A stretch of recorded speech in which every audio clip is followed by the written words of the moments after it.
Yo, Bakayalo, Kono Yalo, et oui, on se retrouve pour le résumé complet du chapitre 1128 de One Piece. Mais avant de commencer la vidéo, instant auto-promo, bien évidemment, mon manga Wolfus, disponible légalement et gratuitement sur Manga Draft. Je te mets le lien en description, comme ça tu pourras cliquer dessus et lire directement mon manga. Je le répète, mon manga Wolfus, disponible légalement et gratuitement sur Manga Draft. Mais on est là pour regarder le résumé complet du chapitre 1128 de One Piece. Bon, il est très tôt le matin, il faut que j'aille directement à l'usine travailler là, donc vite, on regarde ce résumé complet.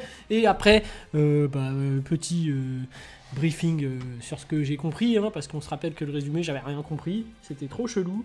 Il y avait des illusions, on savait pas où est-ce qu'ils étaient. Bon bref, on va voir si on a plus de détails dans ce chapitre 1128, résumé complet. Donc voilà, hein, le titre c'est toujours RPG. Le chapitre commence au château de Big Stain. Sanji porte Nami et saute du château avec Luffy, Zoro et Usopp.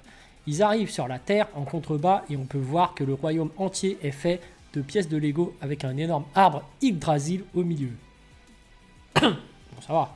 Pour le début, c'est pas incompréhensible. Bon, ok, ils sont dans un nouveau monde. Zoro explique qu'il s'est réveillé à l'autre bout de la ville et qu'il a suivi le bruit pour trouver Luffy qui était en train de vaincre un lapin géant. Okay. Luffy dit à Usopp qu'il devrait être capable de vaincre ce lion tout seul. Usopp lui répond qu'il était paniqué depuis qu'il s'est réveillé pendant qu'il se faisait attaquer par le chat.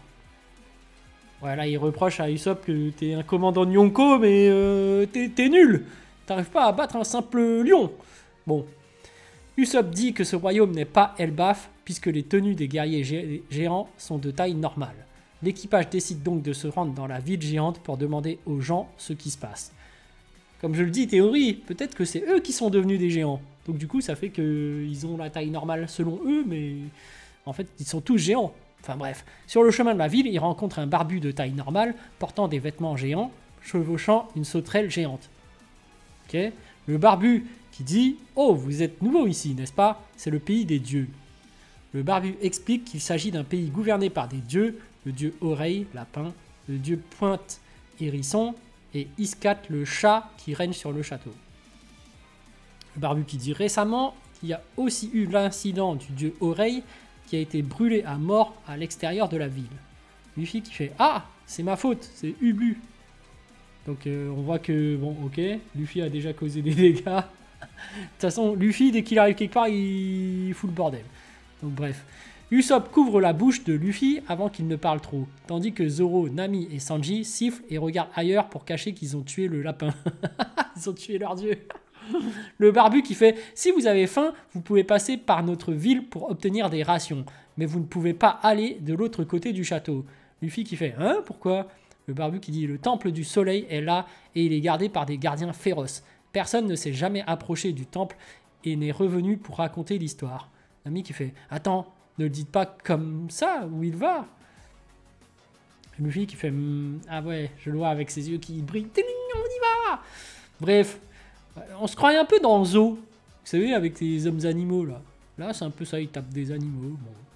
Lorsque Luffy entend les mots du barbu, son visage se transforme en une expression très drôle et il court tout droit vers le temple du dieu soleil. Ouais, c'est ça, il a les yeux. Oui, allons-y. Zoro est intéressé par les bêtes gardiennes et court après Luffy. Sanji reproche à Zoro de toujours suivre ce que fait Luffy. Bah, c'est son second, c'est normal. Alors que Luffy court, il se demande pourquoi la route semble si longue et le royaume si grand. Mais soudain, il heurte quelque chose d'invisible et le brise. Okay. Il s'avère qu'il s'agit d'un miroir géant. Le ciel et les vastes paysages qu'il voit ne sont que des reflets. Les habitants de la ville en Lego sont choqués de voir le ciel se fissurer au-dessus d'eux. Luffy traverse le miroir et tombe au sol. Une fois le miroir brisé, on découvre que tout le royaume en Lego n'est qu'un modèle diorama placé dans la chambre d'un géant. Le diorama se trouve à l'intérieur d'une immense cage recouverte de verre. De l'intérieur, les vitres sont des miroirs, mais de l'extérieur, elles ressemblent à un aquarium. On peut voir l'intérieur de l'aquarium depuis l'extérieur. La cage occupe une grande partie de la pièce, de haut en bas de la pièce, et la partie avant de la cage comporte une énorme grille avec une porte, de la taille d'un géant. Dans la pièce, il y a aussi quelques meubles, comme une table en bois géante. Sur cette table, il y a des tissus, des fils et une machine à coudre géante. On peut voir beaucoup de pièces de Lego se disperser sur le sol de la pièce. là où Luffy est tombé. L'équipage est en état de choc. Ok. Bon. Nami qui fait « Qu'est-ce qui se passe ?» Sanji qui dit « S'il y a des géants qui vivent de ce côté, c'est comme si nous étions des animaux de compagnie à qui on donnait une cage préparée. » Nami qui fait « Ce n'est pas possible. Personne mystérieuse. »« Hé, c'était quoi ce bruit?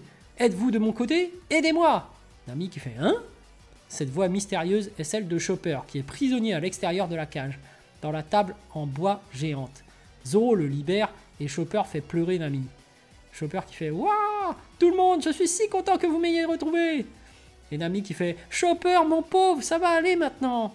Chopper qui fait « Mon collier était si dur que je ne pouvais pas l'enlever. J'ai vraiment cru que c'était la fin pour moi. » Nami qui fait « Maintenant, tu m'en dois une !» Et Chopper qui fait « Hein ?» Toujours avec de l'argent. Et Usopp qui fait « Nami, tu pleurais toi-même il n'y a pas si longtemps. » Ouais. Elle a les yeux en forme de dollar pour dire « Maintenant, tu m'en dois une !» Ah, c'est comme d'hab, hein, c'est les aventures de Luffy. Et il manquerait plus que Zoro se perde, tu vois. Usopp et Zoro examinent tout ce qui se passe, tout ce qui se trouve sur la table. Luffy fait de même sur le sol. Zoro qui dit « Une pièce construite pour des géants, mais avec des vêtements de taille humaine. Je suppose que c'est comme changer de vêtements pour des poupées, hein. » Et Usopp qui fait « Je me demande si Dieu Soleil est une personne très gentille. » Et Luffy qui fait « Cette pièce est pleine de ces blocs. » Sanji qui fait « Oui, cette terre en est pleine. La raison pour laquelle l'odeur était insupportable lorsque nous avons fait rôtir le lapin était due à la résine synthétique qui brûlait avec lui. » L'équipage regarde autour d'elle et Sanji suppose que cette pièce géante est le temple du dieu Soleil. Zoro dit que les gens en costume qui vivent dans la ville du diorama sont comme des animaux de compagnie pour le dieu Soleil qui les observe à travers la vitre. Et soudain, deux nouveaux animaux géants apparaissent dans la salle géante Ilmungandr. Un serpent géant, son nom est basé sur le serpent du monde, Jormungandr, dans la mythologie nordique. Et Munin, un corbeau géant avec un crâne sur la tête, son nom est un mélange de Munin et Hugin, les corbeaux d'Odin dans la mythologie nordique. Bon, je connais pas assez les mythologies nordiques, bon ok, un serpent géant, pourquoi pas, et un autre truc, bon. Luffy et les autres se battent contre eux, détruisant les objets de la pièce et y mettant le feu. Vers l'extérieur de la pièce, nous voyons que le dieu soleil marche dans un couloir vers la pièce. La porte de la pièce a un symbole 2. Le dieu soleil est un géant bien plus grand que tous les géants normaux que nous avons vus jusqu'à présent, à l'exception d'Oars.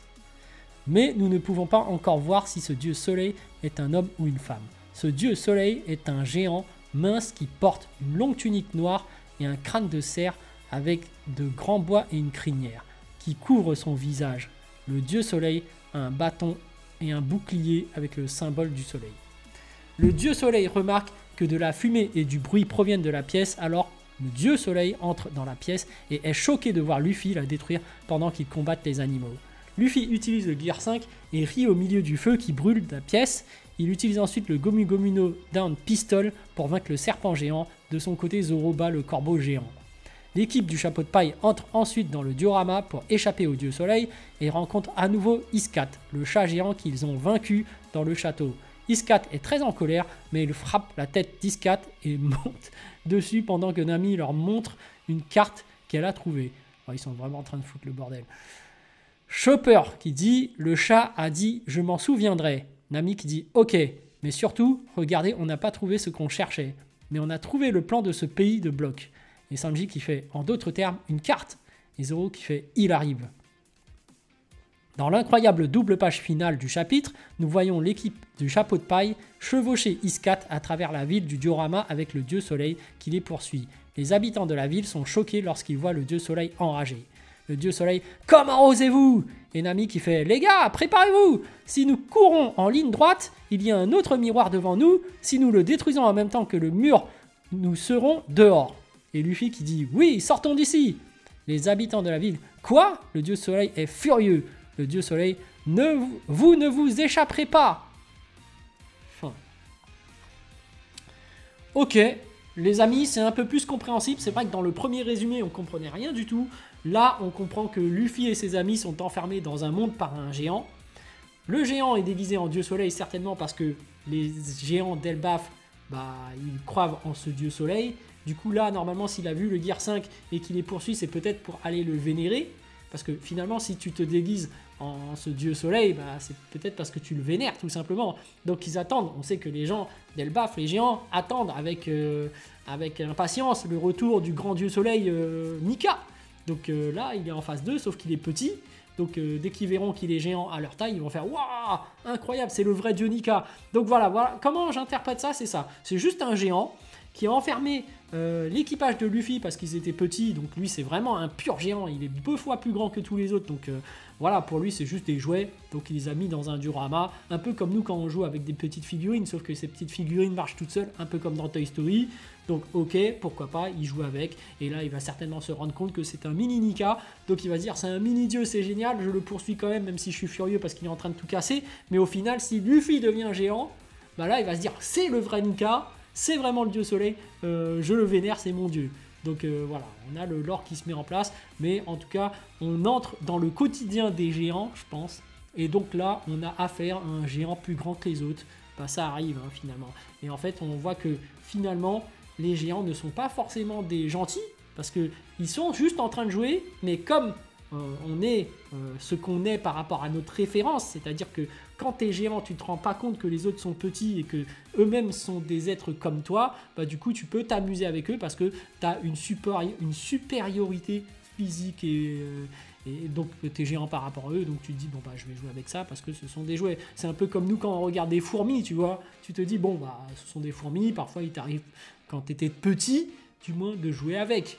Bon ça c'est vraiment le cas exceptionnel, mais voilà, tu voyais bien que dans Malcolm, Dewey jouait à un moment donné avec des fourmis, il avait le droit de vie ou de mort par rapport à eux. Toi tu vis, toi tu vis, toi tu meurs, toi tu meurs. Donc tu vois, il n'avait pas forcément conscience de ce que vivaient les fourmis, parce que de son point de vue, on est toujours comme ça, hein, on regarde notre vie par rapport à notre point de vue. Donc bon, voilà, c'est comme si tu es étranger. Tu ressens plus le racisme que si tu es de pure origine française, tu vois, et que tu vis en France. Tu ne perçois pas le racisme de la même façon. Pareil, enfin voilà. Bref, voilà, petit résumé complet du chapitre 1128 de One Piece. Sur ce, les amis, il faut que j'aille au charbon, hein, à l'usine. Sur ce, je vous dis donc à plus dans le bus, ou plutôt à plus tard dans le car, ou plutôt à bientôt dans le bateau.